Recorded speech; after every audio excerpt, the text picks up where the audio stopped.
Good morning everyone. আজকে আমি তোমাদের দুটো ওয়ার্ডের ডিফারেন্ট মিনিং শেখাবো। একটা হচ্ছে respective and the other one is respected. Respective মানে হচ্ছে related to something or someone, যার ভালো বাংলা হচ্ছে সংশ্লিষ্ট। এটা অ্যাডজেক্টিভ। যেমন আমরা বলি রেসপেক্টিভ অথরিটি, সংশ্লিষ্ট কর্তৃপক্ষ। আবার on the other hand respected মানে হচ্ছে হাইলি রিগার্ডেড, হাইলি লুকড আপন, মানে সম্মানিত। Regarded person, respected teacher.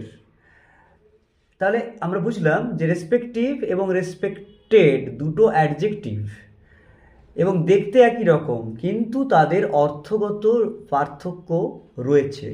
তাহলে প্রথমটার মানে হচ্ছে, অর্থাৎ রেসপেক্টিভের মানে হচ্ছে সংশ্লিষ্ট, আর রেসপেক্টেডের মানে হচ্ছে সম্মানিত। Thank you.